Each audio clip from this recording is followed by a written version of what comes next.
May isang tinig. Isang tinig na tila humihiwa sa makapal na buhos ng ulan. Hindi ito malakas, pero may dala itong bigat. Isang bigat na naramdaman ni Ara Dizon hanggang sa kaibuturan ng kanyang kaluluwa. Agad siyang natigilan sa gitna ng kanyang pagmamadaling isalba ang panindang turon at mais.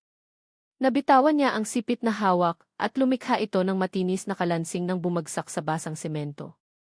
Hindi niya kilala ang boses na iyon, pero kilala niya ang pakiramdam. Ang pamilyar na kirot. Ang lungkot na humahaplos pero kasabay nito ay tumutusok. Iyon ang tunog ng isang pusong halos sumuko na, pero patuloy pa ring umaawit. Sandali lang ang nakalipas, abala pa si Ara sa pagpaypay sa mga uling sa kanyang maliit na kariton. Ang kulimlim na langit ng Maynila ay tuluyan ng bumigay. Ang kaninang ambon ay naging isang malakas na bugso ng ulan at nagmistulang mga takas na bilanggo ang mga tao sa Luneta Park, lahat naghahanap ng masisilungan. Hay, nako, bulong niya sa sarili habang mabilis na ibinabalot sa plastik ang mga natitirang paninda. Isa na namang araw na dehado sa benta. Ang init na sumisingaw mula sa lutuan ng mais ay mabilis na pinapalamig ng hangin, kasama na rin ang kanyang pag-asa na kumita ng sapat para sa bayarin sa eskwela ng kapatid. Ngunit ang lahat ng pag-aalalang iyon ay biglang naglaho. Napalitan ng isang kakaibang pagtataka. Ang himig. Saan nanggagaling iyon? Dahan-dahan niyang inilibot ang kanyang mga mata. Sinundan niya ang pinagmumulan ng tunog na para bang isang hipnotismo. Ang kanyang paningin ay bumagsak sa isang lalaking nakasilong sa ilalim ng waiting shed. Ilang metro ang layo mula sa kanyang pwesto. Basang-basa ang kanyang damit. Yakap niya ang isang luma at medyo may gasgas ng gitara. Nakapikit siya habang kumakanta, hindi para sa ilang taong nagpapatila rin ng ulan, kundi para sa sarili niya. Ang bawat salita ng kanyang kanta ay tila isang panalangin, isang kwento ng pagkawala at pilit na pagbangon. At sa dilim, may munting ilaw kahit paandap-andap.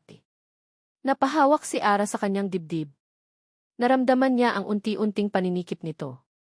Ang boses ng lalaki, ang kanyang musika nagbukas ito ng isang sugat sa puso ni Ara na matagal na niyang sinubukang isara. Biglang bumalik sa alaala niya ang kanyang tatay.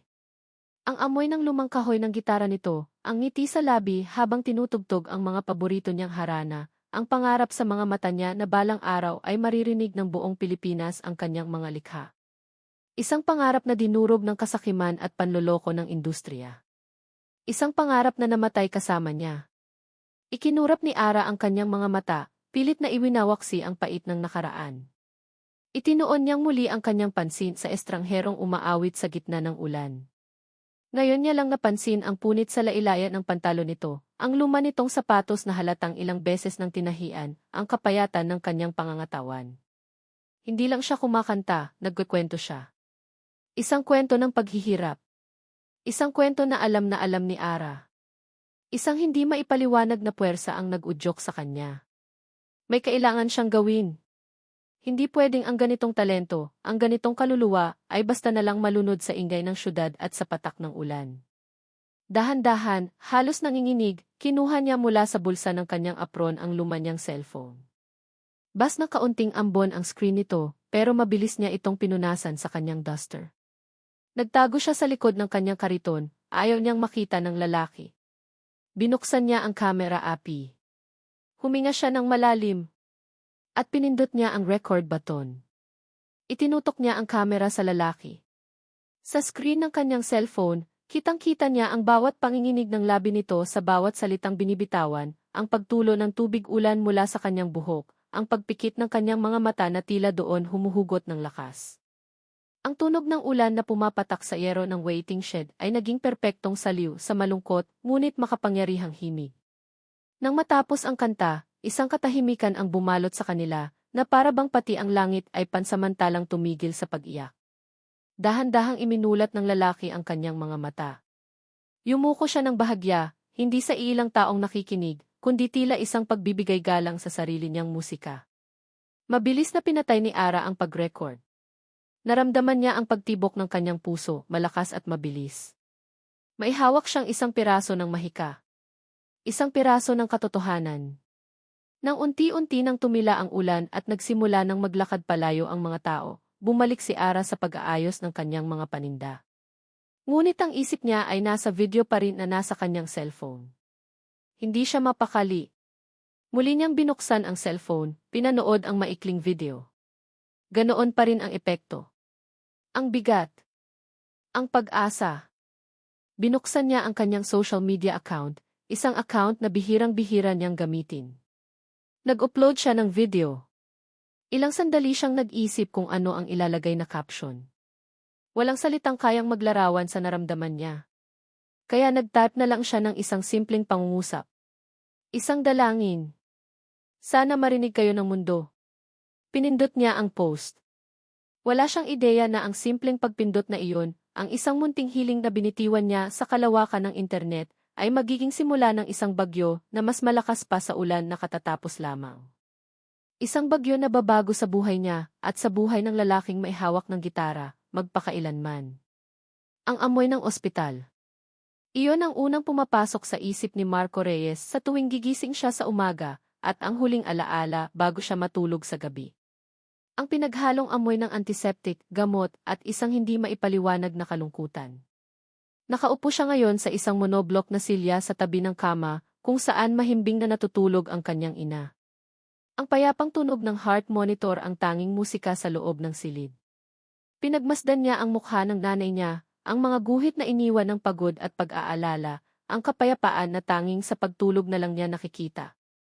Hinawakan niya ang kamay nito, magaspang sa pagod pero ang pinakapamilyar na bagay sa mundo para sa kanya. Nay, bulong niya, kahit alam niyang hindi siya naririnig. Konting tiis na lang po. Kakayanin po natin to, pangako, hahanap po ako ng paraan. Ang bawat salitang iyon ay may bigat ng isang panata. Ang paraan na iyon ang dahilan kung bakit pagod ang kanyang lalamunan at kalyo na ang kanyang mga daliri. Paraan na sa ngayon ay nagbibigay lang sa kanila ng sapat para sa araw-araw, pero kulang na kulang para sa operasyon sa puso na kailangan nito. Isinandal niya ang kanyang ulo sa pader at ipinikit ang kanyang mga mata. Pagod. Iyon lang ang nararamdaman niya. Isang pagod na pisikal at emosyonal. Biglang nag-vibrate ang kanyang lumang cellphone sa kanyang bulsa, at lumikha ito ng nakakagulat na ingay sa tahimik na silid. Agad niya itong kinuha, takot na baka magising ang nanay niya. Numero ng kaibigan niyang si Kiko. Hello, pre, sagot niya sa pabulong na boses. Marco. Nasaan ka? Nakita mo na ba? Ang sigaw ni Kiko sa kabilang linya ay halos makabasag sa eardrum niya. Hinaan mo boses mo, nasa ospital ako. Ang alin ba? Inis na sagot ni Marco. Anong ang alin? Buksan mo ang Facebook mo, dali. Ngayon na. Ikaw ang pinag-uusapan ng lahat. Napakunot ang noo ni Marco. Anong pinagsasabi mo? Lasing ka na naman ba? Hindi, pre. Basta buksan mo. Sumisikat ka na. Bago pa man siya makasagot, ibinaba na ni Kiko ang tawag. Kahit naguguluhan, sinunod niya ito. Bubuksan niya lang saglit para mapatunayang nagloloko lang si Kiko. Pagbukas niya ng FE, bumungad sa kanya ang daan-daang notifications. Mga friend requests, messages, at shares. Ang kanyang newsfeed ay puno ng iisang bagay, ang mukha niya. Nakatayo siya sa ilalim ng waiting shed, basang-basa ng ulan, yakap ang kanyang gitara. Isang video. Ang video niya kagabi. Ano to? Pinindot niya ang video at muling narinig ang sarili niyang boses, ang sarili niyang kanta. Pero sa ilalim nito, nakita niya ang mga numerong hindi kapanipaniwala. 100,000 views. 25,000 shares. Libo-libong komento. Binasa niya ang ilan sa mga ito. Grabe. Tagos sa puso. Sino siya? Ang galing. Parang anghel kumanta. Naiyak ako. Sana mabigyan siya ng break. Deserve niya. Naramdaman ni Marco na nanuyo ang kanyang lalamunan. Nanginginig ang kanyang mga kamay habang patuloy siyang nag-scroll. Ito ba ay totoo? O panaginip lang dahil sa sobrang pagod? Isang komento ang umagaw sa pansin niya. Mula sa babaeng nag-upload ng video. Ara Dizon. May simpleng caption ito, sana marinig kayo ng mundo. Ara Dizon. Paulit-ulit na umikot ang pangalan sa isip niya. Hindi siya mapakali. Kailangan niya ng hangin. Hinalikan niya sa noo ang kanyang ina at dahan-dahang lumabas ng kwarto. Nagpaalam siya sa nurse na babalik din agad. Naglakad siya ng walang direksyon hanggang sa dinala siya ng kanyang mga paa sa lugar kung saan siya palaging tumatambay. Sa luneta. Doon, sa ilalim ng isang malaking puno, umupo siya at muling tinitigan ang kanyang cellphone, sinusubukang intindihin ang lahat. Ikaw si Marco Reyes, di ba? Isang boses ng babae ang pumutol sa kanyang pag-iisip. Pag-angat niya ng kanyang tingin, nakita niya ang isang babaeng simple lang ang suot, may daladalang bayong, at may bakas ng pag-aalinlangan sa kanyang mukha. Ako nga, sagot niya. Ako si Ara.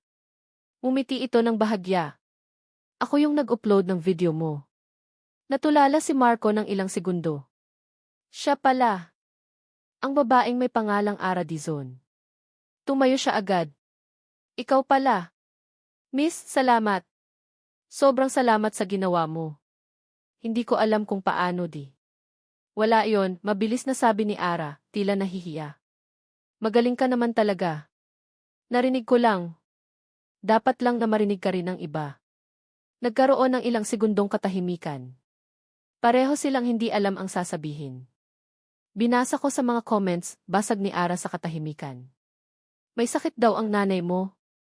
Tumango si Marco at biglang bumalik ang bigat sa kanyang dibdib. Nasa ospital siya ngayon. Biglang lumungkot ang mukha ni Ara. May kinuha siya sa kanyang bayong. Isang puting sobre. Dahan-dahan niya itong inilahad kay Marco. Ano to? Tanong ni Marco. Nung kumalat yung video mo, may ilang nag-message sa akin. Gusto raw nilang tumulong. Nag-iwan ako ng cash number. Hindi to kalakihan pero sana makatulong kahit paano. Galing yan sa mga unang fans mo. Nanginginig ang mga kamay ni Marco habang inaabot ang sobre. Nang buksan niya ito, nakita niya ang ilang libong piso. Hindi ito sapat para sa operasyon, pero sapat ito para sa ilang araw na gamot. Sapat ito para bigyan siya ng pag-asa. Naramdaman niya ang pag-init ng kanyang mga mata. Hindi niya napigilan ang isang butil ng luha na pumatak sa sobre. Miss Ara, salamat, sabi niya, basag ang boses. Maraming salamat. Ara na lang, sabi nito, may sinserong ngiti sa kanyang labi.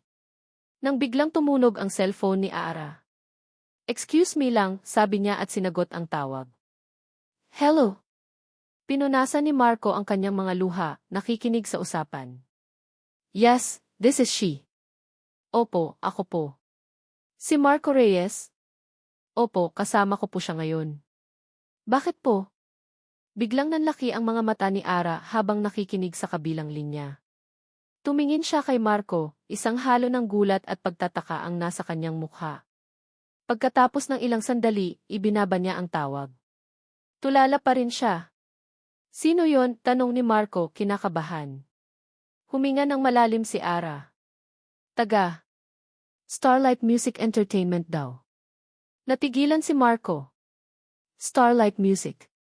Ang isa sa pinakamalaking record label sa bansa. Gusto ka raw makausap ni Eric Ricardo Vargas, patuloy ni Ara, tila hindi pa rin makapaniwala sa mga salitang lumalabas sa bibig niya.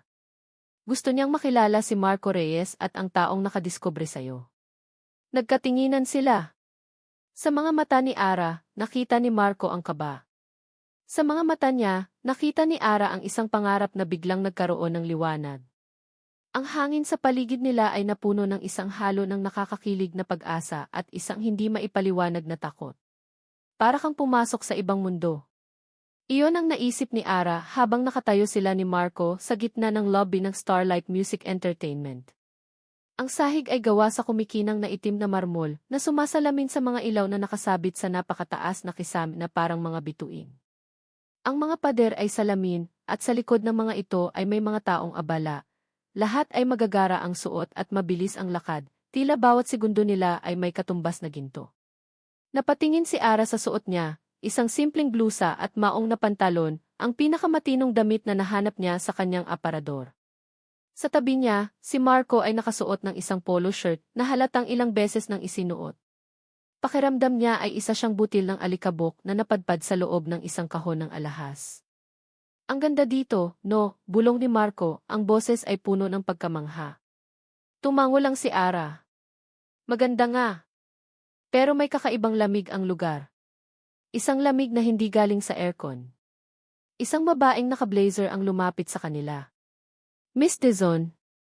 Sir Reyes? This way, please. Vargas is waiting for you. Sumunod sila sa babae. Bawat hakbang nila sa makintab na sahig ay tila napakaingay sa pandinig ni Ara.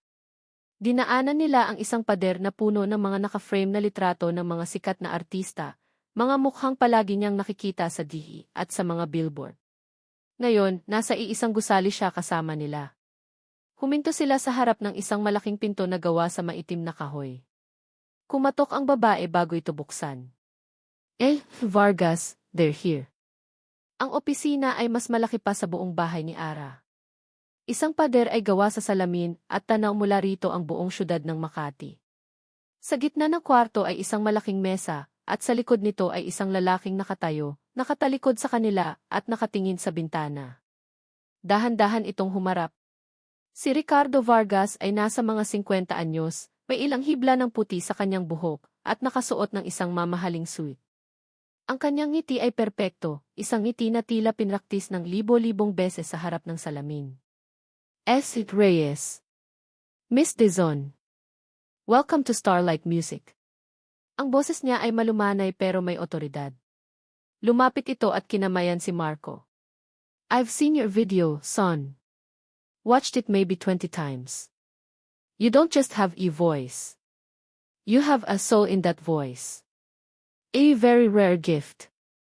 Naramdaman ni Ara ang pag-angat ng balahibo sa kanyang batok. Tumingin siya kay Marco at nakita niya itong namula sa papuri. Sino ba naman ang hindi?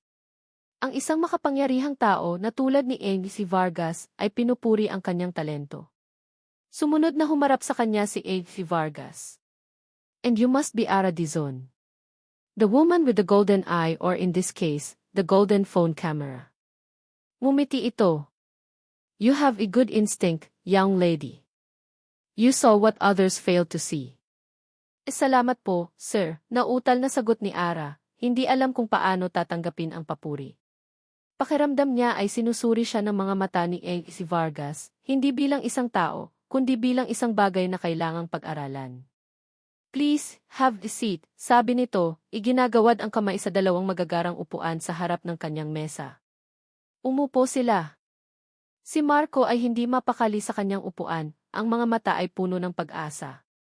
Si Ara naman ay pinanatiling tuwid ang kanyang likod, pilit na itinatago ang kaba na nararamdaman. I'll be direct, Marco, simula ni Vargas, habang umuupo ito sa kanyang executive chair. Starlight Music wants to sign you. We want to give you the platform that your talent deserves. An album, music videos, concerts, the whole package. Bumagsak ang panga ni Marco. Tumingin siya kay Ara, ang mga matay nagniningning na parang bituin. Ito na iyon. Ang sagot sa lahat ng dasal niya. Inilapag ni si Vargas ang isang makapal na folder sa mesa at dahan-dahan itong itinulak palapit sa kanila. This is our standard artist contract. Of course, we made a few special considerations for you. Binuklat ni Marco ang folder. Si Ara naman ay sumilip mula sa gilid. Ang nakita niya ay mga pahina na puno ng maliliit na letra at mga terminong legal na hindi niya maintindihan.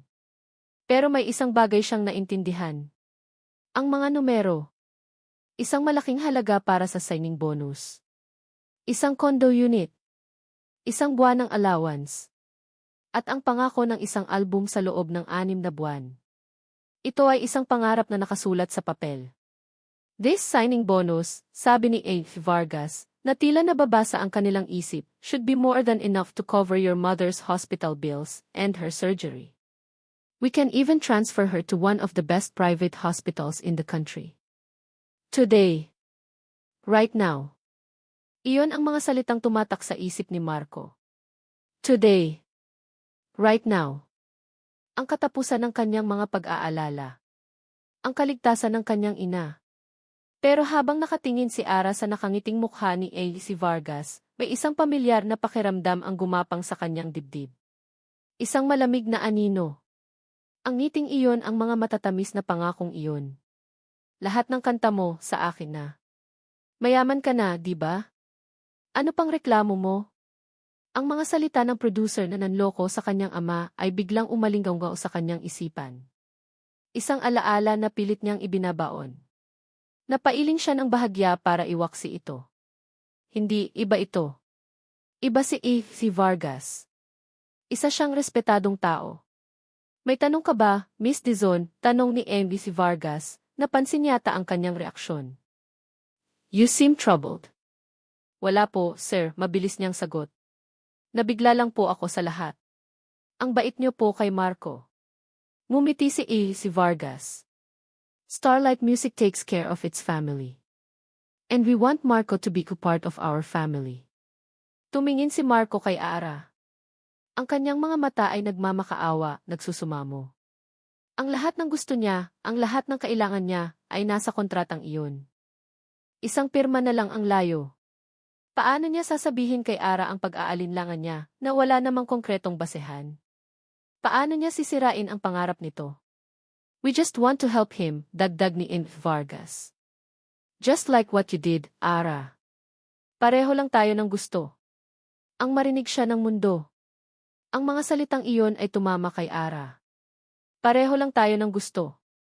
Totoo ba iyon? O isa lang itong matamis na kasinungalingan na nakabalot sa papel na nagkakahalaga ng milyon-milyon?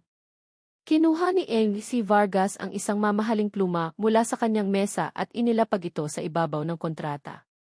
Ang gintong dulo nito ay kumislap sa ilalim ng ilaw ng opisina. This is a life-changing opportunity, Marco, sabi ni Vargas. Ang boses ay malumanay na parang sutla. Will you take it? Ang mga mata ni Marco ay nakatutok sa pluma. Ang isip niya ay nasa nanay niya, sa mga bil ng ospital, sa mga gabing hindi siya makatulog sa pag-aalala. Tumingin siya kay Ara, isang huling beses, ang kanyang mga mata ay nagniningning sa pag-asa. Samantalang ang puso ni Ara ay biglang kumabog ng napakabilis. Isang kaba na hindi niya maipaliwanag. Isang takot na may isang bagay na napakaganda para maging totoo. Isang takot na sa pagpirma ni Marco sa kontratang iyon, hindi lang ang kinabukasan niya ang isasanlan niya, kundi pati na rin ang kanyang kaluluwa. Para kay Marco, ang loob ng isang recording studio ay isang sagradong lugar. Ito ang pangarap na dati ay sa mga pelikula at music video niya lang nakikita. Ngayon, nakatayo siya sa gitna nito. Nilibot niya ng tingin ang silid. Ang mga pader na may soundproofing foam, ang napakalaking mixing board na may libo-libong maliliit na ilaw at pindutan, ang mikropono na nakatayo sa gitna ng booth na tila isang tropeo. Naamoy niya ang pinaghalong amoy ng bagong electronics at carpet. Ito ang amoy ng katuparan. Ganda, no, sabi ng isang lalaking nagpakilalang si Sir Ben, ang music producer na itinalaga sa kanya. Dito natin gagawin ang unang hit single mo. Ngumiti si Marco, isang ngiting hindi mapunit sa kanyang mukha simula pa noong pumirma siya sa kontrata. Totoo sa sinabi ni si Vargas, agad nilang inilipat ang kanyang ina sa isang pribadong ospital. Nakita niya ang ginhawa sa mukha nito nang mahiga ito sa isang malinis at komportableng kama. Ang bigat na matagal na niyang pinapasan ay tila biglang gumaan. Salamat po, Sir Ben, sobrang excited na po ako, sabi ni Marco. Yakap-yakap ang kanyang gitara na parang isang extension ng kanyang katawan.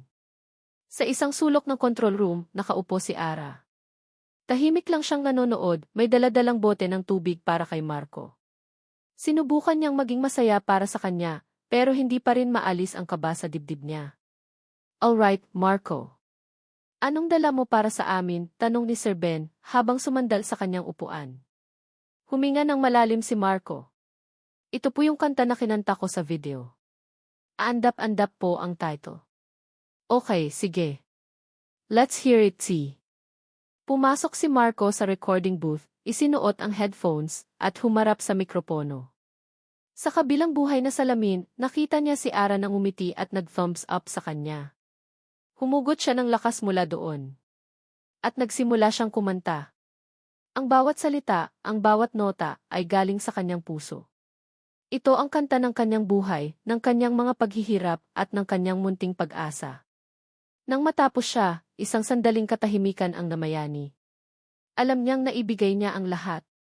This, not bad, sabi ni Sir Ben sa intercom, ang boses ay walang emosyon. Maganda yung melody. Catchy. Pero yung lyrics, medyo malungkot. Masyadong mabigat. Napakunot ang noo ni Marco. Po. Pero yun po kasi ang kwento ng kanta. I know. Pero ang market ngayon gusto nila upbeat. Yung mapapasayaw sila. Yung pang TikTok, paliwanag ni Sir Ben, kasama niyang tumango ang isa pang lalaki sa tabi niya, ang arranger. May mga binago kaming konti. Tingnan mo. Isang staff ang nag-abot kay Marco ng isang papel. Napatitig si Marco sa lyrics sheet. Ito ang kanta niya. Pero iba na. Ang linyang kisa dilim, may munting ilaw, kahit paandap-andap, ay naging kisa dilim, ikaw ang ilaw, kumikinang, walang kupas. Ang linya tungkol sa pagod at pagbangon ay napalitan ng mga salita, tungkol sa pag-ibig na walang hanggan at party hanggang umaga. Nawala ang sakit. Nawala ang katotohanan. Nawala ang kaluluwa ng kanyang kanta. Sir, teka po, sabi ni Marco, ang boses ay nagsisimula ng manginig. Hindi na po ito yung kanta ko. Iba na po yung ibig sabihin. Sumimangot si Sir Ben, Marco, di ba gusto mong sumikat? This is how it's done. We know what sells. We're the experts here. Nakita ni Marco si Ara na tumayo mula sa kanyang upuan. Sir, excuse me po, magalang na sabi ni Ara mula sa likod. Pero maganda po talaga yung original na version. Yun po yung nagustuhan ng mga tao sa video. Tumingin si Amy si Vargas, na kanina pa pala tahimik na pumasok sa control room kay Ara. Isang ngiti na hindi umabot sa kanyang mga mata ang sumilay sa kanyang labi. Please, trust the process, Miss Dizon. We are building a star, not just a singer. There's a difference. Ang mga salitang iyon ay parang isang pader na humarang sa pagitan nila. Walang nang nagawa si Ara kundi ang bumalik sa kanyang upuan, ang mukha ay puno ng pagkadismaya. Sige na, Marco. Let's tear aside the new version, utos ni Sir Ben. Bumalik si Marco sa mikropono, ang bigat sa kanyang dibdib ay mas mabigat pa kaysa dati. Tinignan niya ang papel. Tinignan niya ang kanyang gitara.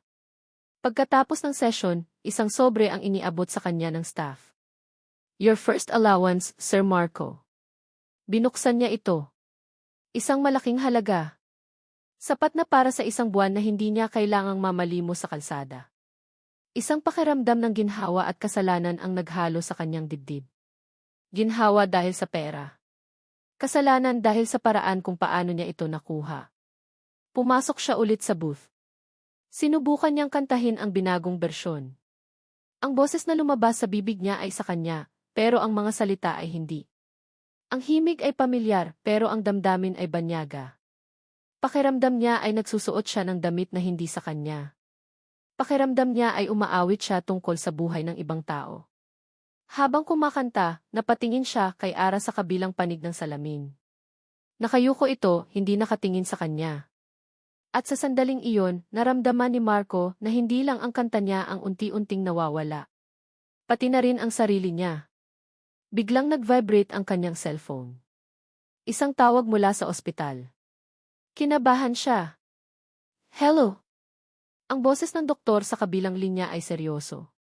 F. Reyes? I'm sorry to inform you, your mother's condition took sudden turn. We need to perform the operation as soon as possible. And the cost it will be significantly higher than our initial estimate. Nabitawan ni Marco ang hawak niyang lyrics sheet. Ang papel ay dahan-dahang lumipad pababa sa sahig. Ang mga peking salita tungkol sa kasiyahan at walang katapusang pag-ibig ay tila nang iinis sa kanya. Ang puting pader ng studio ay tila papalapit, sinisikip ang kanyang paghinga. Napapaligiran si Ara ng mga taong hindi niya kilala, sa isang lugar na hindi niya maintindihan.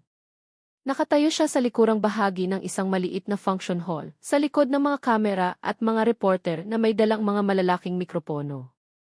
Ang lahat ng ilaw ay nakatutok sa entablado sa harap, kung saan nakaupo si Marco sa tabi ni A. Vargas.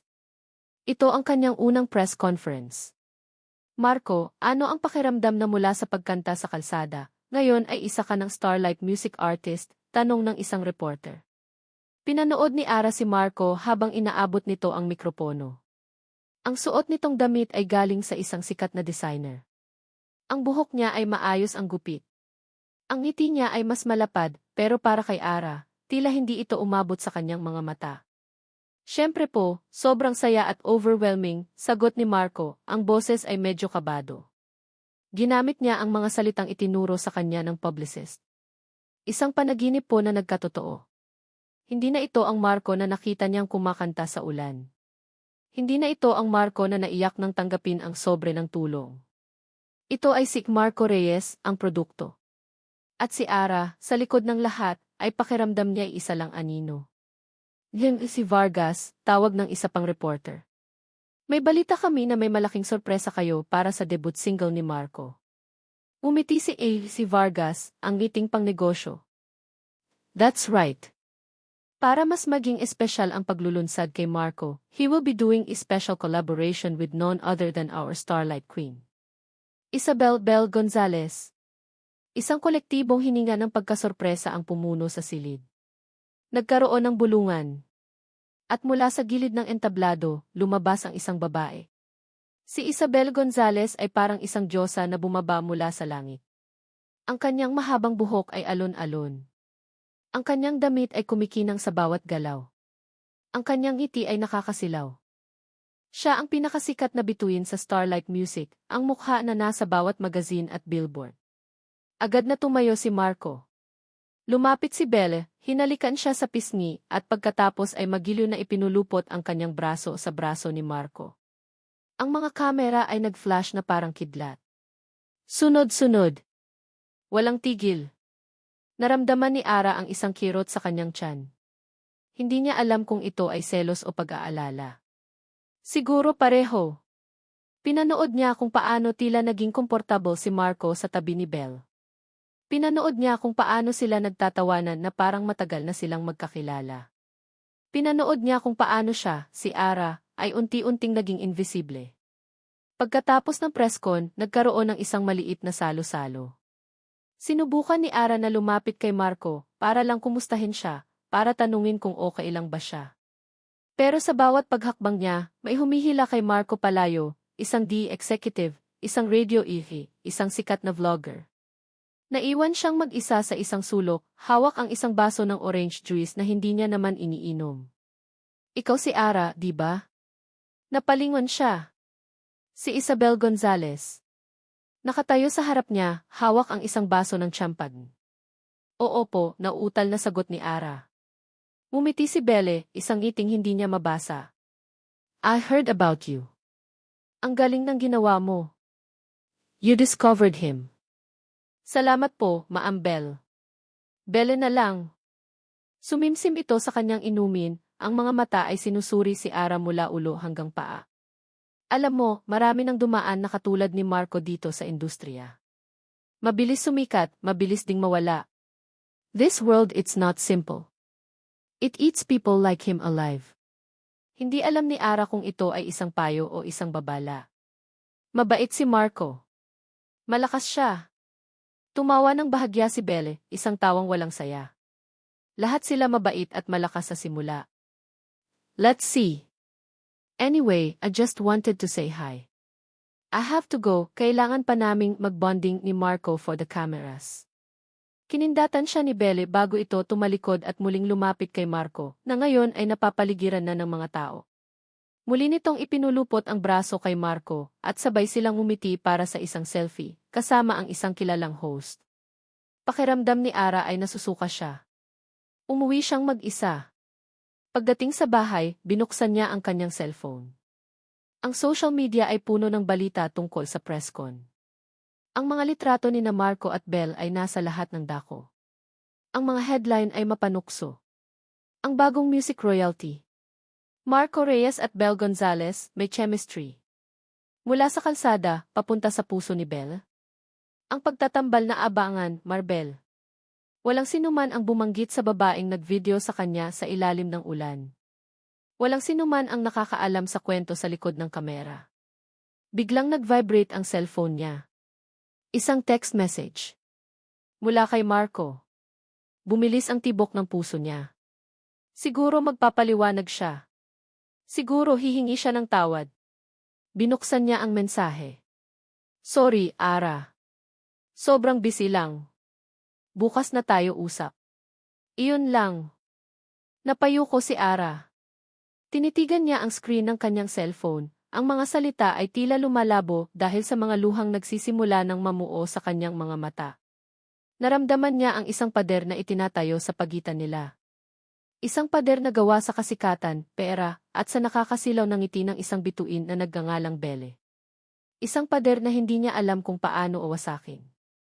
Ang boses ng doktor sa telepono ay umalingganggaw sa isip ni Marco, paulit-ulit na parang sirang plaka. Significantly higher than our initial estimate. Nakatayo si Marco sa gitna ng bago niyang kondo unit. Ang sahig ay malamig sa kanyang mga paa.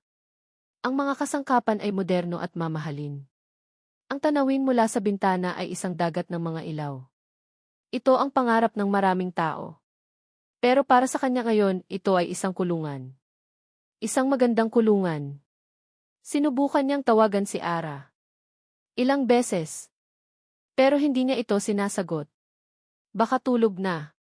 O baka galit pa rin ito dahil sa text niya. Dahil sa nangyari sa presscon. Isang pakiramdam ng pag-iisa ang bumalot sa kanya. Mas matindi pa sa pag-iisa na naramdaman niya noong kumakanta siya sa kalsada. Dahil noon, kahit mahirap, malaya siya. Ngayon, napapaligiran siya ng luho, pero pakiramdam niya ay may kadena sa kanyang mga paa. Desperado na siya. Ang halaga na sinabi ng doktor ay mas malaki pa sa natitira sa signing bonus niya. Ang buwan ng allowance niya ay hindi sasapat. Kailangan niya ng pera. Ngayon na. May isang tao lang siyang alam na makakatulong sa kanya. Ang taong nagbigay sa kanya ng lahat ng ito. Ang taong pakiramdam niya ay humahawak sa kanyang kapalaran. Nag-aalangan man, ginawa niya ang tawag. Vargas. Sorry po sa abala. Si Marco po ito. Marco, Divay Boy. It's late. What can I do for you? Ang boses ni Vargas sa kabilang linya ay kalmado, pero may pahiwatig ng pagkairita. Sir, pasensya na po talaga. Pero kailangan ko po ng tulong. Yung nanay ko po. Nabasag ang boses ni Marco. Kinailangan niyang huminga ng malalim bago magpatuloy. Kailangan na po siyang operahan agad. At yung bayad po mas malaki po sa inaasahan. Isang sandaling katahimikan. Narinig ni Marco ang pag-ikot ng yelo sa isang baso. I see, sabi ni Vargas. How much are we talking about? Sinabi ni Marco ang halaga. Halos mahiya siya sa laki nito. Muli, katahimikan. At pagkatapos, isang buntong hininga. That's a very significant amount, Marco. The company has already invested a lot in you. The condo, the allowance, the production costs, Alam ko po, sir. Pasensya na po. Babayaran ko po. Kahit anong paraan. Magtatrabaho po ako ng double-tripled. Lesaf, come to Dinoy office. Now. Ang tawag ay naputol. Nanginginig ang mga kamay ni Marco habang nagbibihis. Ang biyahe papunta sa Starlight Building ay parang isang panaginip, isang masamang panaginip. Ang mga ilaw ng syudad na dati nagbibigay sa kanya ng pag-asa ay tila nangungutya sa kanya ngayon. Nadatnan niya si Amy si Vargas sa kanyang opisina, nag-iisa, umiinom ng alak. Ang kwarto ay madilim, ang tanging ilaw ay mula sa isang maliit na lamp sa kanyang mesa. Sit down, Marco, sabi ni Vargas, hindi man lang tumitingin sa kanya. Umupo si Marco. Ang upuan na dati parang trono ng oportunidad ay parang silya elektrika na ngayon. Inilapag ni Vargas ang kanyang baso at binuksan ang isang drawer. May inilabas siyang isang folder, iba sa una niyang nakita. At isang checkbook. I can give you the money, sabi ni Vargas, dahan-dahan. To personal loan from me to you. No interest. Consider it a favor. Isang alon ng ginhawa ang bumuhos kay Marco. Talaga po, sir. Maraming salamat po. Hindi niyo po alam kung gaano. But, puto ni Vargas, itinaas ang isang daliri. Favors are a two-way street, son. I help you, you help me. You help the company. Itinulak niya palapit kay Marco ang folder. This is a revised contract. An addendum. It just solidifies your commitment to Starlight. It gives us more control over your career, your image, your music. It ensures that our investment in you is protected.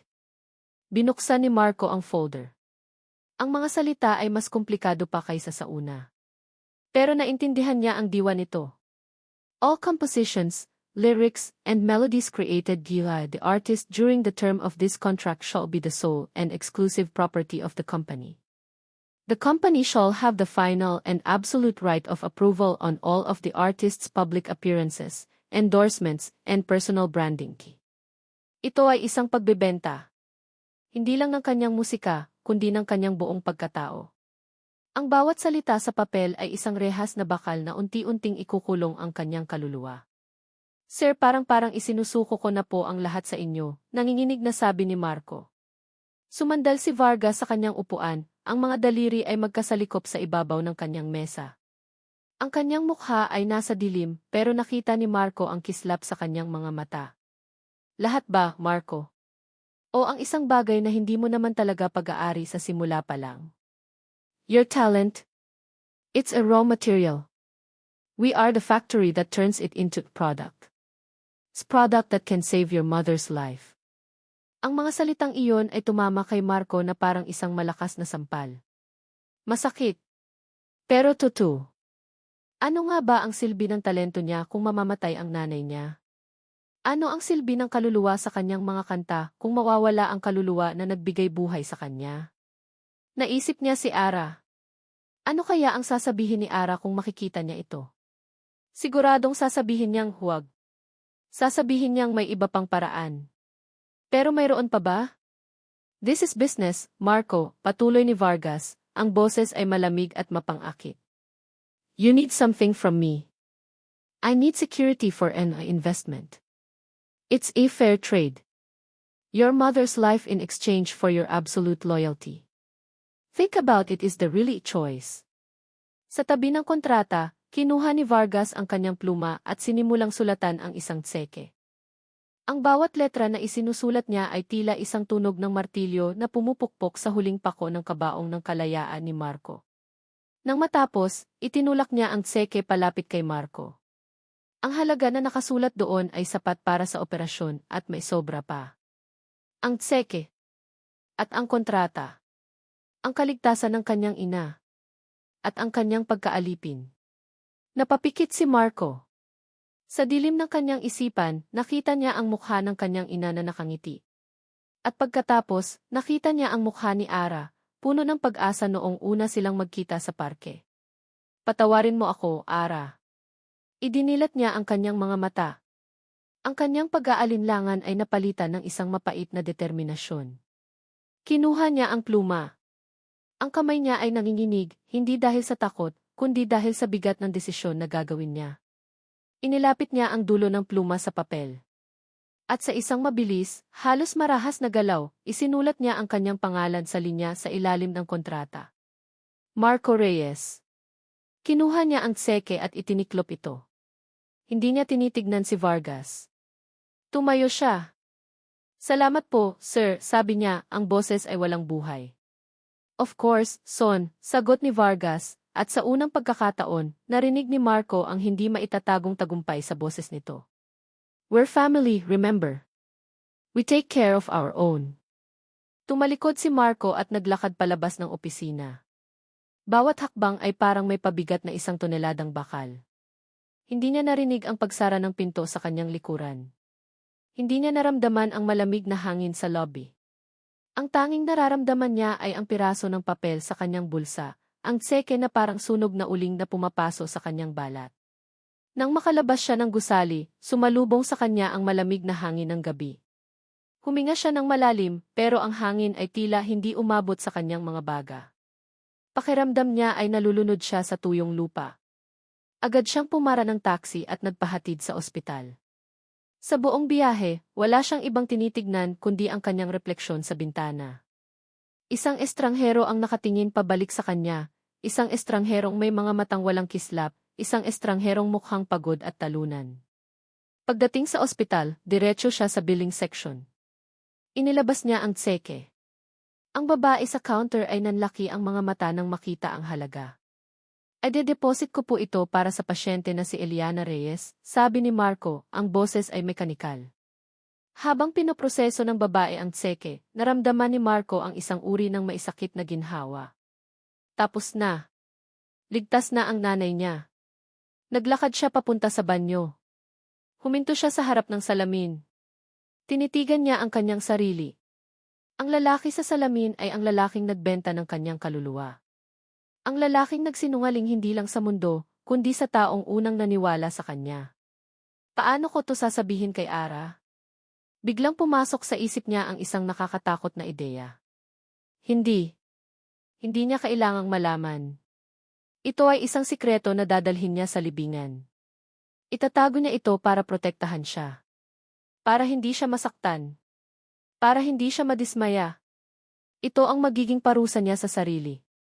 Ang pasanin na siya lang ang bubuhat. Hinilamusan niya ang kanyang mukha ng malamig na tubig. Nang muli siyang tumingin sa salamin, nag-iba na ang kanyang ekspresyon. Ang bakas ng kasalanan ay napalitan ng isang blankong maskara. Ligtas na ang nanay niya. Iyon ang mahalaga. Iyon lang ang dapat na mahalaga. Pero habang naglalakad siya pabalik sa silid ng kanyang ina, alam niya sa kaibuturan ng kanyang puso na sa pagligtas niya sa buhay nito, may isang bagay sa loob niya ang tuluyan ng namatay. 2 araw. 2 araw na ang nakalipas mula noong huling text ni Marco. 2 araw ng katahimikan na mas maingay pa sa pinakamalakas na kulog para kay Ara. Sinubukan niyang intindihin. Busy lang siya, sabi niya sa sarili. Nababaguhan pa sa mundo niya. Pero sa bawat oras na lumilipas, ang pag-intindi ay napapalitan ng pag-aalala, at ang pag-aalala ay unti-unting nagiging isang maliit na kirot ng sama ng loob. Ayaw niyang maging ganito. Ayaw niyang maging hadlang. Kaya ngayong hapon, nagpasya siyang gumawa ng paraan. Maaga siyang natapos sa pagtitinda sa parke. Umuwi siya at nagluto. Nag-ihaw siya ng mais sa paraan na alam niyang paboritong-paborito ni Marco. Medyo tostado sa labas, pero malambot at matamis sa loob.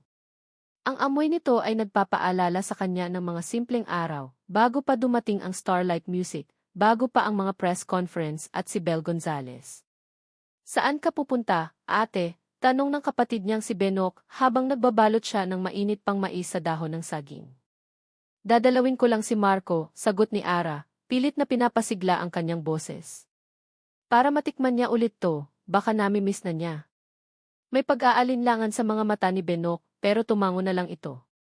Ang condo unit ni Marco ay nasa isang magarang gusali na hindi pa napupuntahan ni Ara ng mag-isa. Kinakabahan siya habang paakyat sa elevator. Pakiramdam niya ay hindi siya kabilang doon. Pero isinantabi niya ang pakiramdam na iyon. Ginagawa niya ito para kay Marco. Para sa kanila. Nang nasa tapat na siya ng pinto, huminga siya ng malalim. Kakatok na sana siya nang mapansin niyang bahagya itong nakaawang. Narinig niya ang tunog ng isang gitara mula sa loob, sinasabayan ng mahinang tawanan. Napangiti si Ara. Nagsusulat siya ng kanta. Dahan-dahan, marahan niyang itinulak ang pinto para sana sorpresahin ito. Pero siya ang nasorpresa. Sa gitna ng malawak na sala, nakaupo sa sahig si Marco, hawak ang kanyang gitara. At sa tabi niya, napakalapit, ay si Bel Gonzales. Nakasandal ito sa balikat ni Marco habang nakikinig sa tinutugtog niya. Nakasuot sila pareho ng mga komportableng damit pambahay, at sa mesang nasa harap nila ay may 2 baso ng wine. Mukha silang isang mag-asawa na nagpapahinga sa sarili nilang tahanan. Nabitawan ni Ara ang hawak niyang bayong. Ang tunog ng pagbagsak nito sa sahig ay nagpatigil sa kanilang pagtawa. Sabay silang napalingon sa pinto. Nakita ni Ara ang gulat sa mukha ni Marco. Agad itong tumayo.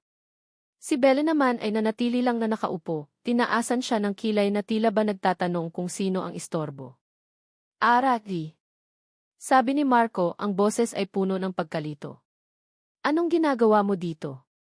Nagdala ako ng mais, sagot ni Ara, ang boses ay nanginginig. Itinuro niya ang mga nagkalat na piraso sa sahig. Paborito mo, di ba? Nagko-compose kami ng bago naming kanta, mabilis na paliwanag ni Marco, tila nahihiya. Para sa duet namin. Tumayo si Belle at lumapit. Hi, Ara. You should have called. We're in the middle of something important. May diin sa salitang important. Tumingin si Ara kay Marco, naghahanap ng kahit anong senyales, kahit anong paliwanag. Pero ang nakita niya lang ay isang lalaking hindi na niya kilala. Marco, pwede ba tayong mag-usap? Kahit saglit lang, pakiusap ni Ara. Bumuntong hininga si Marco. Isang buntong hininga na puno ng pagod. Ara, pagod ako. Marami kaming ginagawa. Pagod? O nagbago ka na? Hindi na napigilan ni Ara ang sarili. Marco, ano to? Ano nang nangyayari sa'yo? Hindi na ikaw yan. Yung mga kanta mo, yung mga ngiti mo parang hindi na totoo. Ang mga salitang iyon ay tumama kay Marco. Ang bigat ng kanyang sikreto, ang pagod sa pagpapanggap, ang hiya na nararamdaman niya sa harap ni Ara, lahat ay sumabog. Hindi totoo, sigaw niya, at nagulat si Ara sa tindi ng galit sa kanyang boses. Ano bang alam mo, Ara? Ano bang alam mo sa industriyang to? Sa mga kailangan kong gawin para mabuhay? Para mabuhay si nanay? Natigilan si Ara. Madali para sa'yo na magsalita kasi wala ka sa posisyon ko. Patuloy ni Marco, ang bawat salita ay isang patalim. Ano ka ba? Isa ka lang tindera ng mais? Paano mo maiintindihan ang mundo ko ngayon? Isang nakabibinging katahimikan. Ang mga salitang iyon. Isa ka lang tindera ng mais. Iyon ang pinakamasakit na narinig ni Ara sa buong buhay niya. Mas masakit pa sa anumang sampal. Naramdaman niya na parang may kung anong nabasag sa loob niya. Ang tiwala. Ang pagmamahal. Ang pag-asa. Napayuko siya. Ayaw niyang makita nila ang mga luhang nagsimula ng bumagsak mula sa kanyang mga mata. Hindi siya sumagot. Dahan-dahan siyang tumalikod. Ara, sandali. Narinig niyang sabi ni Marco, ang boses nito ay biglang napuno ng pagsisisi. Pero huli na. Hindi na siya lumingon. Naglakad siya palayo, bawat hakbang ay palayo sa lalaking minahal niya, palayo sa pangarap na binuo nila, palayo sa mga sirang pangako na naiwan sa sahig, kasama ng paborito niyang mais. Narinig niya ang boses ni Belle sa likuran niya, malumanay pero mailason. Hayaan mo na siya. She doesn't belong here. Hindi na niya narinig ang sagot ni Marco. Ayaw na niyang marinig. Hindi alam ni Ara kung paano siya nakauwi. Ang kanyang mga paa ay kusa na lang gumalaw. Ang kanyang isip ay blanko. Ang tanging naririnig niya sa kanyang ulo ay ang mga salita ni Marco, umuulit-ulit na parang isang bangungot. Isa ka lang tindera ng mais. Pagpasok niya sa kanilang maliit na bahay, dumiretso siya sa kanyang kwarto at isinara ang pinto. Hindi niya pinansin ang tawag ng kanyang kapatid. Humiga siya sa kanyang kama, niyakap ang kanyang unan, at doon ibinuhos ang lahat ng sakit. Umiyak siya hanggang sa wala ng luhang lumabas, hanggang sa ang natira na lang ay isang blankong pagod at isang malalim na butas sa kanyang dibdib. Nang tumahan siya, ang sakit ay napalitan ng isang pamilyar na lungkot. Ang lungkot na naramdaman niya noong araw na namatay ang kanyang ama. Isang pakiramdam ng pagiging walang kapangyarihan. Isang pakiramdam ng pagkatalo. Bumangon siya. Gusto niyang maramdaman ang koneksyon sa kanyang ama. Gusto niyang maalala na may isang tao sa buhay niya na minahal ang musika ng buong puso, bago pa ito wasakin ng industriya. Mula sa ilalim ng kanyang kama, hinila niya ang isang luma at maalikabok na kahon na gawa sa kahoy. Ang takip nito ay medyo mahirap buksan, pero nang mabuksan niya ito, ang amoy ng lumang papel at mga alaala ay sumalubong sa kanya. Ito ang bowl ng kanyang ama. Ang kanyang santuwaryo. Sa loob nito ay mga lumang songbuok, mga litrato, mga cassette tape, at mga ginupit na artikulo mula sa mga dyaryo. Dahan-dahan niyang inilabas ang mga ito, isa-isa. Nakita niya ang isang litrato ng kanyang ama, bata pa, masayang-masaya habang tumutugtog ng gitara sa isang maliit na bar. Nakita niya ang mga sulat kamay nitong lyrics, ang mga nota na maingat na isinulat. Ito ang musikang totoo. Ang musikang galing sa kaluluwa. At pagkatapos, nakita niya ang isang sobre na naglalaman ng mga lumang clippings. Ang mga artikulo tungkol sa key promising songwriter na si Antonio Dizon. At ang mga artikulo tungkol sa kanyang pagbagsak. Binasa niya muli ang mga headline na halos kabisado na niya. Songwriter accuses producer of fraud. Dizon loses rights to revive entire catalog. Career gam ruins, Antonio Dizon's battle against music giant. Ang mga salita ay tumusok muli sa kanyang puso. Ang kanyang ama ay lumaban. Pero natalo siya. Ang kalaban ay masyadong malaki, masyadong makapangyarihan. Isang up-and-coming producer na may malakas na koneksyon ang nakuha sa lahat ng pinaghirapan niya. May isa pang litrato sa loob ng sobre. Isang kupas na larawan na kinunan sa isang music awards night, ilang taon bago ang demanda. Ang kanyang ama ay nakangiti, nakikipagkamay sa isang binatang lalaki na nakasuot ng barong. Ang lalaki ay mukhang bata pa, ambisyoso, at may isang ngiti sa labi na puno ng kumpiyansa. Tinitigan ni Ara ang litratong iyon. Palagi niya itong tinitingnan noon, pero ang nakikita niya lang ay ang masayang mukha ng kanyang ama. Pero ngayon, iba. Ngayon, tinitigan niya ang mukha ng binatang producer. May pamilyar sa mukha nito. Sa hugis ng kanyang panga. Sa paraan ng kanyang pagngiti. Naramdaman niya ang pagbilis ng tibok ng kanyang puso. Isang malamig na takot ang gumapang sa kanyang likuran. Please, wag naman sana di. Bulong niya sa sarili. Kinuha niya ang kanyang cellphone. Nanginginig ang kanyang mga daliri habang tinatype niya ang isang pangalan sa search bar. Ricardo Vargas. Nag-scroll siya sa mga images. Mga litrato ni Ames Vargas mula sa mga press conference, mga magazine covers, mga events. Mga litratong bago. At pagkatapos, nag-type siya ng panibagong search query. Ricardo Vargas Young. Ang unang litratong lumabas ay isang black and white headshot mula sa isang lumang music magazine. Isang binatang Ricardo Vargas, may makapal na buhok, may matalas na tingin. At ang parehong ngiti. Ang parehong ngiti na nasa litrato, katabi ng kanyang ama. Ang parehong ngiti na nakita niya sa opisina ng Starlight Music. Ang parehong ngiti na nakita niya sa GE noong press conference ni Marco. Ang cellphone ay nahulog mula sa kanyang nanginginig na kamay at bumagsak sa sahig. Hindi. Hindi maaari. Pinulot niya ang lumang litrato. Tinitigan niya ang mukha ng lalaking sumira sa buhay ng kanyang ama. Ang lalaking naging dahilan ng pagkasira ng kanilang pamilya ng maagang pagkamatay ng kanyang tatay.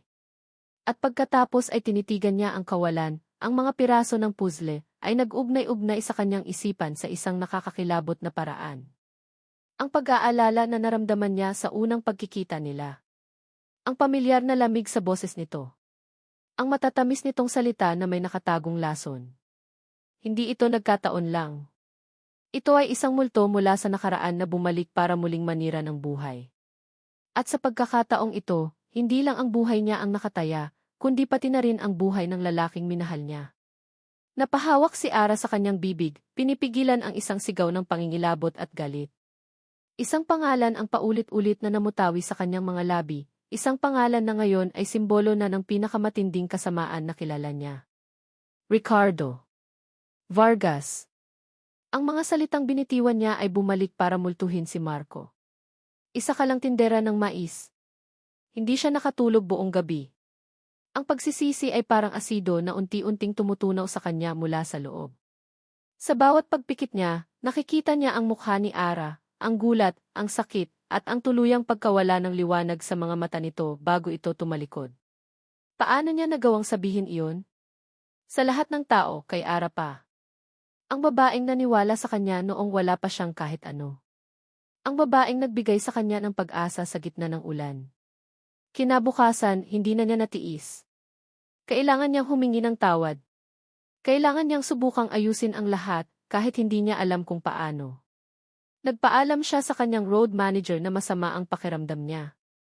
Hindi siya pumunta sa rehearsal. Sa halip, pumunta siya sa lugar kung saan nagsimula ang lahat. Sa Luneta Park. Nakita niya ang pwesto ni Ara mula sa malayo. Ang maliit na kariton. Ang payong. Pero hindi si Ara ang nandoon. Ang kapatid nitong si Benok ang nagbabantay, may blankong ekspresyon sa mukha. Benok, tawag ni Marco. Tumingin lang ito sa kanya, walang emosyon. Wala si ate dito. Nasaan siya? Kailangan ko siyang makausap. Bakit? Para saktan mo ulit, malamig na sagot ng bata. Natigilan si Marco. Alam mo, narinig ko siyang umiiyak kagabi. Buong gabi, sabi ni Benok, ang mga mata ay may galit na hindi nababagay sa kanyang edad. Huwag ka na munang magpakita sa kanya, Kuya Marco. Masasaktan lang siya lalo. Parang isang suntok sa sikmura ang mga salita ng bata. Tumalikod si Marco, hindi alam kung saan pupunta. Naglakad-lakad siya sa parke hanggang sa makarating siya sa waiting shed kung saan unang ni-record ni Ara ang video niya. At doon, nakita niya si Ara. Nakaupo ito sa isang bench, nakatingin sa malayo. Ang kanyang mga balikat ay tila may pasan na hindi makitang bigat. Dahan-dahan siyang lumapit. Bawat hakbang ay isang pakikipaglaban sa sarili niyang kahihiyan. Ara, mahinang sabi niya. Lumingon ito. Pero ang mga matang sumalubong sa kanya ay hindi na ang mga matang kilala niya. Wala na ang init. Wala na ang paghanga. Ang nandoon ay isang malamig at malayong tingin. Anong ginagawa mo dito? Tanong ni Ara, ang boses ay patag. Gusto kong humingi ng tawad, sabi ni Marco, ang boses ay nanginginig. Yung mga sinabi ko kagabi. Ara, hindi ko iyon sinasadya. Nabigla lang ako. Natakot. Patawarin mo ako. Umupo siya sa tabi nito, pero pakiramdam niya ay may 1 kilometrong distansya sa pagitan nila. Bakit ka nagbago, Marco? Tanong ni Ara, hindi pa rin tumitingin sa kanya. Dahil ba sa pera? Sa kasikatan? Dahil ba kay Belle? Hindi. Hindi iyon ganun. Ano, ngayon ay tumingin na si Ara sa kanya, at nakita ni Marco ang apoy sa mga mata nito. Isang apoy na hindi niya pa nakikita dati. Isinuko mo na ang lahat ng pinaniniwalaan mo. Yung mga kanta mo, binago nila. Yung pagkatao mo, binabago nila. At hinahayaan mo lang silang gawin yon. Hindi mo naiintindihan, depensa ni Marco, tumataas na rin ang boses. Ang desperation at guilt ay nagiging galit. May mga bagay akong kailangang gawin. May mga responsibilidad ako. Anong responsibilidad? Ang maging sunod-sunuran sa kanila? Ang kalimutan kung sino ka talaga? Para saan, Marco? Para saan? Hindi na niya kaya. Ang bigat ng kanyang sikreto ay masyado nang mabigat para buhatin ng mag-isa. Kailangan niyang ipaintindi kay Ara. Kailangan nitong malaman ang sakripisyo niya. Para Nanay B, sigaw niya, at ang mga salitang iyon ay umalinggaw sa tahimik na parke. Kailangan niya ng operasyon. At wala akong pera. Kaya pumayag ako. Pumirma ako ng isa pang kontrata. Isang kontrata na nagbigay sa kanila ng lahat. Ginawa ko yon para iligtas siya. Hindi mo ba maintindihan? Sa wakas, nasabi na niya. Ang sikretong itinatago niya. Inaasahan niyang makikita ang pag-intindi sa mga mata ni Ara. Inaasahan niyang yayakapin siya nito at sasabihing naiintindihan niya. Pero ang nakita niya ay isang bagay na mas masahol pa. Isang ngiti. Isang ngiti na puno ng pait at awa. Isang kontrata, ulit ni Ara, tumatango-tango na parang baliw. Tumawa siya, isang tawang walang bakas ng saya. Isang kontrata. Siyempre. Ara. Ibinenta mo ang kaluluwa mo sa kanya, bulong ni Ara, puno ng kasuklaman ang boses. Tumingin ito sa kanya, at sa mga mata nito ay nakita ni Marco ang isang desisyon. Isang pinal na desisyon. Kay Ricardo Vargas. Sa demonyong iyon. Ano bang sinasabi mo?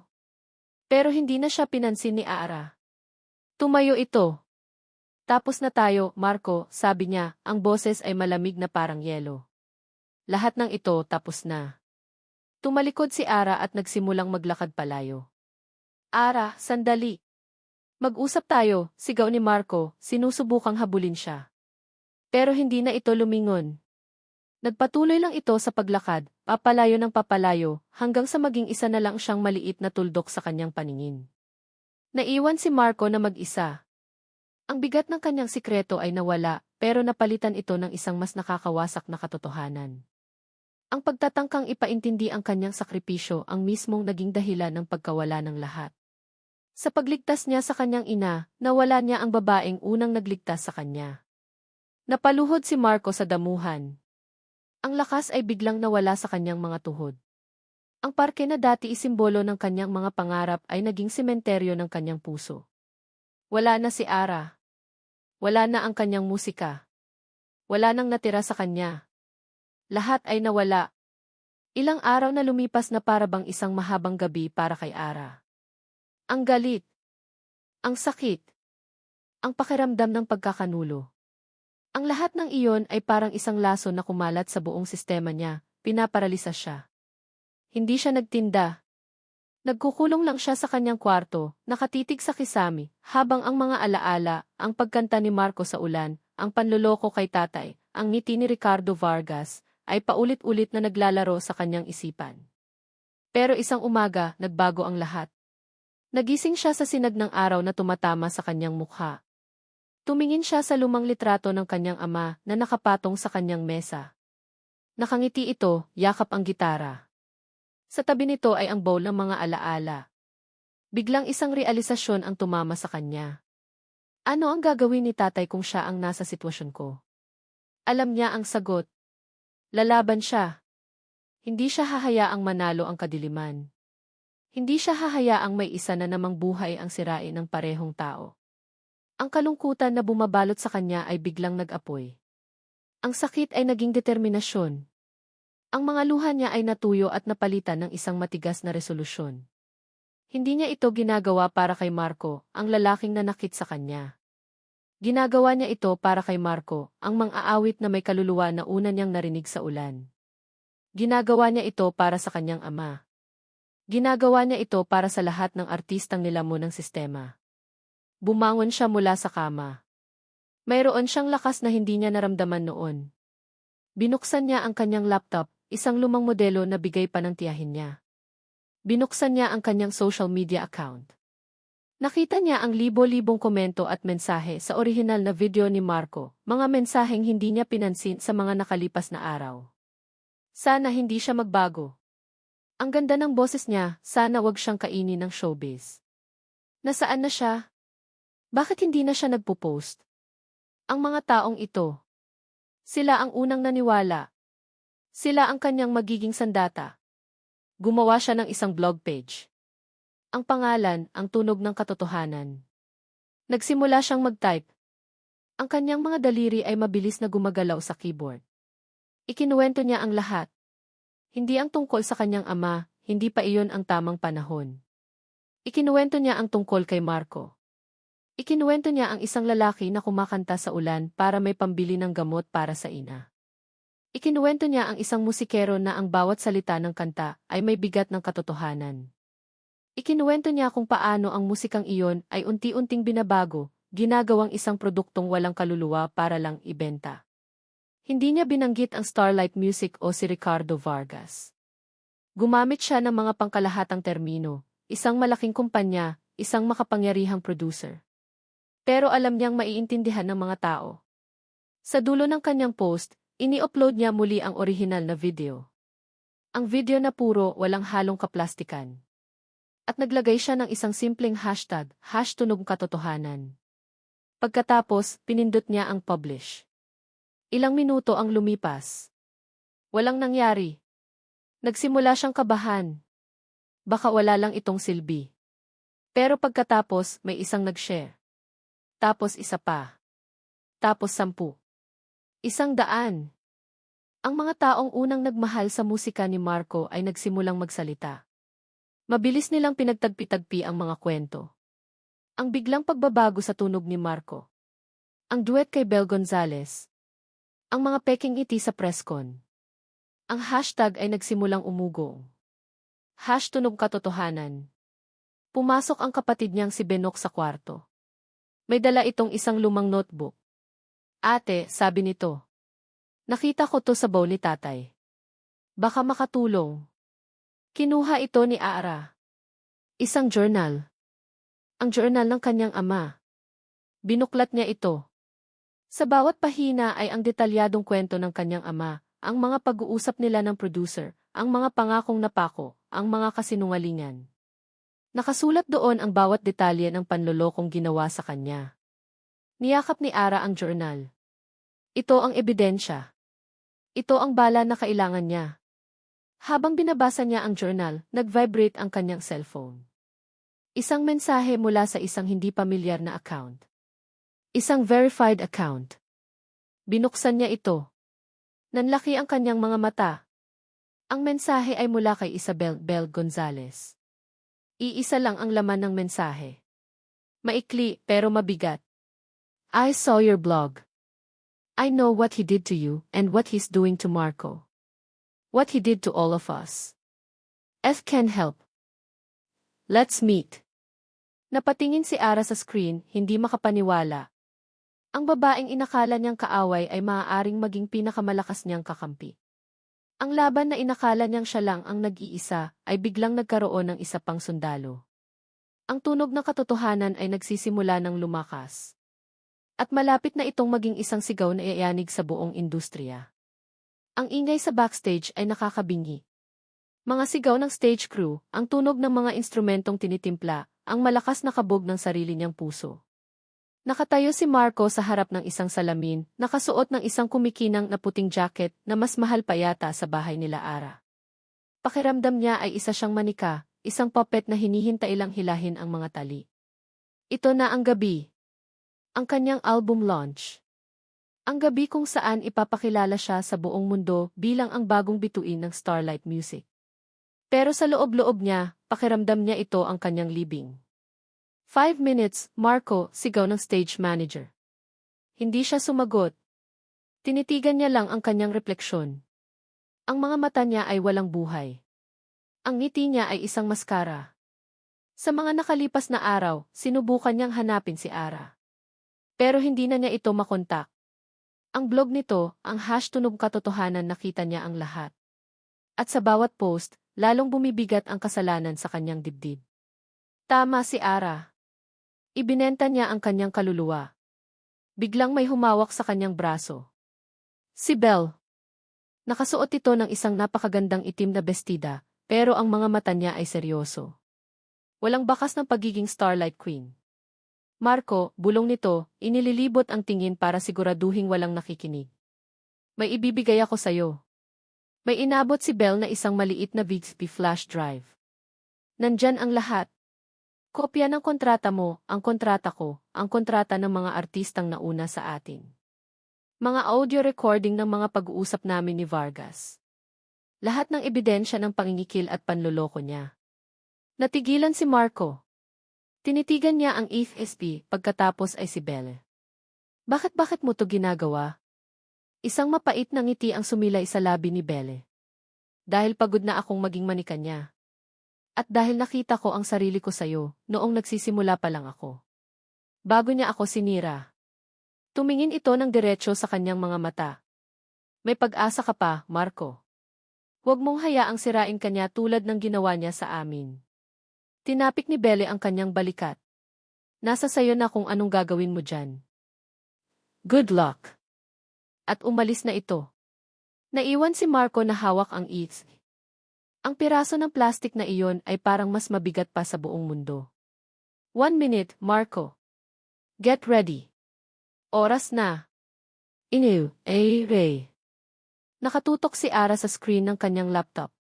Ang kanyang mga daliri ay nasa ibabaw ng keyboard, nanginginig. Sa isang tabi ng screen ay ang live stream ng concert ni Marco. Sa kabilang tabi ay ang draft ng kanyang huling blog post. Naka-attach dito ang mga nascan na pahina ng journal ng kanyang ama. At ang mga file na ipinadala sa kanya ni Belle ilang oras lang ang nakalipas. Hawak niya ang bomba. Isang pindot na lang at sasabog ito. Naghihintay siya. Naghihintay siya ng senyales. Nagtitiwala siya. Sa kabila ng lahat ng sakit, pinili niyang magtiwala sa Marco na una niyang nakilala. Ang Marco na kumakanta sa ulan. Sa screen, nakita niyang lumabas si Marco sa entablado. Ang hiyawan ng mga tao ay nakakabingi kahit sa speakers lang niya naririnig. Kumikinang si Marco sa ilalim ng mga ilaw. Pero nakita ni Ara ang bigat sa kanyang mga balikat. Marco. Pag-apak niya sa entablado, sinalubong siya ng libo-libong ilaw mula sa mga cellphone ng audience. Sinalubong siya ng mga hiyawan. Nakita niya si Vargas sa gilid ng entablado, nakangiti, taas noo. Ang ngiti ng isang may-ari sa kanyang pinakamahal na alaga. Nagsimula ang intro ng bago niyang kanta, ang Pepe song na may mga peking lyrics. Ang upbeat na tunog ay pumuno sa buong arena. Inangat ni Marco ang mikropono sa kanyang bibig. Handa na ang mga mananayaw sa likod niya. Lahat ay perpekto. Lahat ay ayon sa plano. Pero hindi na niya kaya. Itinaas niya ang kanyang kamay. Isang senyales para huminto. Biglang namatay ang musika. Nagkaroon ng bulungan sa mga manonood. Ang mga mananayaw ay nagkatinginan, nalilito. Nakita niya ang pagkunot ng noo ni si Vargas. Huminga ng malalim si Marco. Tumingin siya sa mga kamera na nagla-livestream ng lahat sa buong bansa. Magandang gabi po, simula niya, ang boses ay nanginginig pero malinaw. Ang kantang maririnig niyo sana ngayong gabi ay isang kasinungalingan. Isang kolektibong biha, ang narinig niya mula sa audience. Ang pangalan ko ay Marco Reyes. Dati, kumakanta ako sa kalsada para sa nanay kong may sakit. Patuloy niya, hindi pinapansin ang galit na tingin ni Vargas. May isang babae na naniwala sa akin. Isang babaeng nag-record ng video ko sa gitna ng ulan. Ang pangalan niya ay Ara. Sa bawat salitang binibitawan niya, nararamdaman niya ang paggaan ng kanyang dibdib. Ang mga kadena ay unti-unting nalalagot. Ipinangako sa akin ang mundo. Pero sa bawat hakbang ko palapit sa pangarap, palayo naman ako ng palayo sa aking sarili. Ang kantang ito, ang lahat ng ito, hindi ito ako. Iniw, Ray. Nang marinig niya ang pangalan niya, isang luha ang pumatak sa kanyang pisngi. Isang luha ng ginhawa. Ito na ang senyales. Hindi na siya nag-alinlangan pa. Pinindot niya ang publish button. Marco. Kinuha niya ang kanyang gitara mula sa stand. Ang luma niyang gitara. Ang kantang gusto kong kantahin ngayong gabi, sabi niya, habang inaayos ang strap sa kanyang balikat, ay ang unang kantang narinig sa akin ni Ara. TV stream. Shot Leaks Dnes de, sigaw ni si Vargas sa mga crew, ang mukha ay namumula sa galit. Pero huli na ang lahat. Nagsimula ng kalabitin ni Marco ang kanyang gitara. Ang simple at malungkot na himig ng kiandap-andap ay pumuno sa arena. Ang tunay na bersyon. Sa bawat pagpikit, alaala ay bumabalik. Sa bawat paghinga, pangalan mo ay sinasambit di. Ang boses niya ay basag sa simula, puno ng emosyon. Pero habang kumakanta siya, ito ay lumilinaw, lumalakas. Bawat salita ay may bigat ng kanyang pagsisisi, ng kanyang sakit, at ng kanyang pagpapalaya. Sa buong bansa, sa libo-libong screen ng cellphone at computer, ang #tunog katotohanan ay biglang sumabog. Kasabay nito, isang bagong hashtag ang umakyat sa #isa trending spot, #VargasIsAfraud. Ang blog post ni Ara, kasama ang journal ng kanyang ama at ang ebidensya mula kay Belle, ay kumakalat na parang apoy. Sa entablado, ipinikit ni Marco ang kanyang mga mata at tinapos ang kanyang kanta. Nang imulat niya ito, ang hiyawan ng mga tao ay iba na. Hindi na ito hiyawan ng paghanga sa isang bituin. Ito ay hiyawan ng suporta para sa isang taong nagsabi ng totoo. Alam niyang tapos na ang kanyang karera sa Starlight Music. Pero sa unang pagkakataon sa loob ng napakatagal na panahon, naramdaman niyang malaya siya. Naramdaman niyang siya ulit si Marco Reyes. Lumipas ang ilang linggo. Ang ingay na nilikha ng gabi ng concert ni Marco ay dahan-dahang humupa, pero ang mga epekto nito ay nananatili. Nanonood si Ara ng balita sa gihi sa kanilang sala. Ang headline, Starlight Music, under investigation for fraud, more artists come forward. Sa screen, nakita niya ang mukha ni Ricardo Vargas, sinusugod ng mga reporter habang palabas ito ng korte. Wala na ang dating kumpiyansa. Wala na ang makapangyarihang ngiti. Ang nakita ni Ara ay isang lalaking talunan.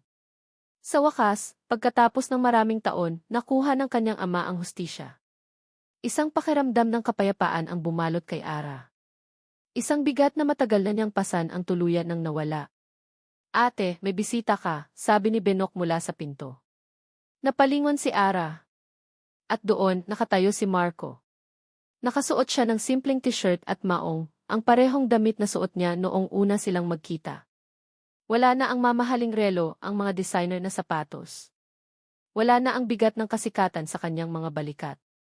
Nagkatinginan sila ng matagal. Walang nagsasalita.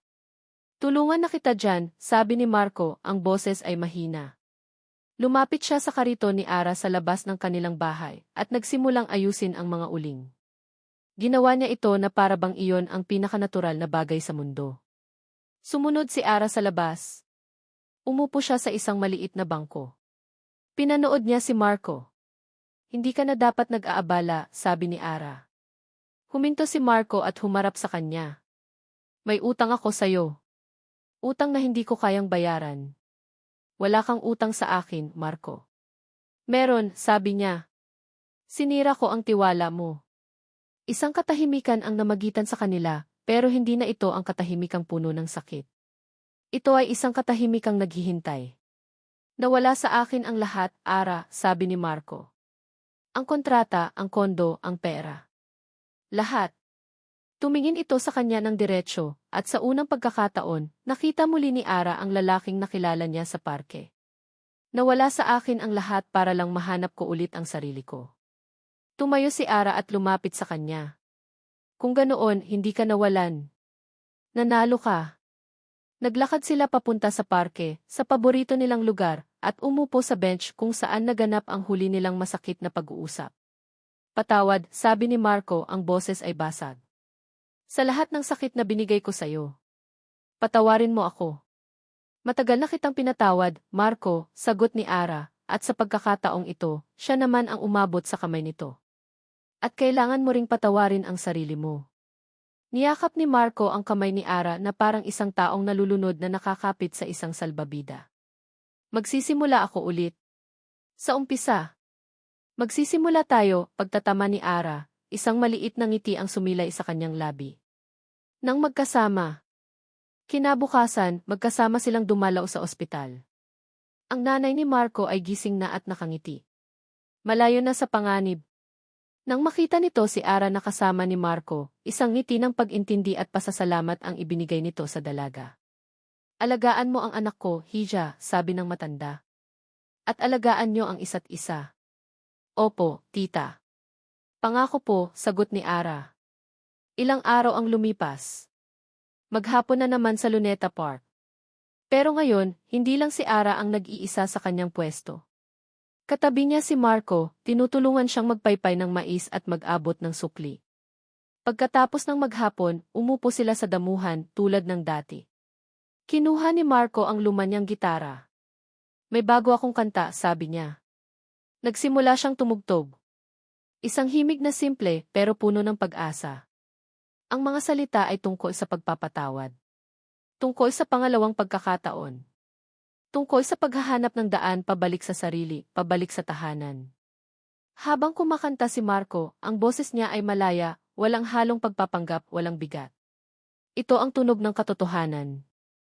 Ngumiti si Ara. Kinuha niya ang kanyang cellphone. Dahan-dahan, binuksan niya ang camera app at pinindot ang record button.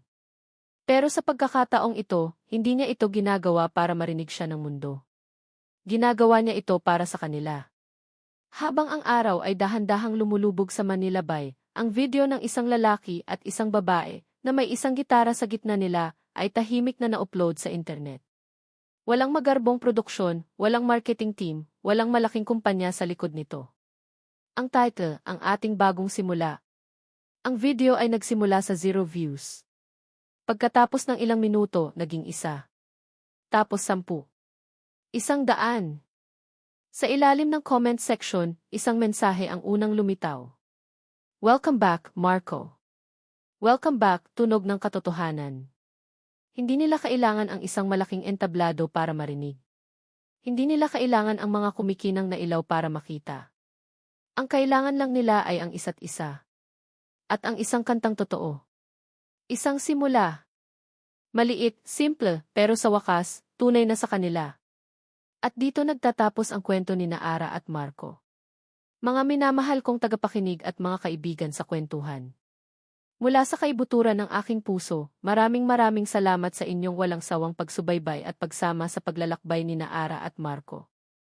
Bawat kabanata na aking isinulat ay hindi lang basta mga salita, ito ay isang piraso ng aking puso, isang halo ng emosyon na sana inaramdaman din ninyo. Kasama ninyo akong kinilig, umiyak, nagalit at higit sa lahat, umasa. Ang itunog ng puso ay higit pa sa isang kwento ng pag-ibig. Ito ay isang paalala na ang tunay na pag-ibig ay hindi pagmamay-ari, kundi pagpapalaya, ang kakayahang palayain ang taong mahal mo para mahanap niya ang kanyang tunay na himig, kahit pa ang ibig sabihin nito ay palayain siya mula sa iyong piling. Ito rin ay isang kwento tungkol sa kapangyarihan ng pagpapatawad, hindi lang para sa taong nakasakit sa atin, kundi lalo na para sa ating mga sarili. At higit sa lahat, ito ay kwento ng pag-asang laging may bagong simula, basta't mananatili tayong tapat sa tunog ng ating mga puso. Ngayon, sa pagtatapos ng ating kwento, nais ko namang marinig ang inyong boses. Ano ang tumatak sa inyong puso't isipan? Anong aral ang inyong napulot sa kwento ni Ara at Marco?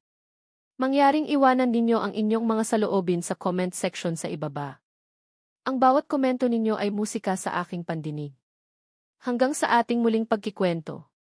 Paalam at maraming salamat.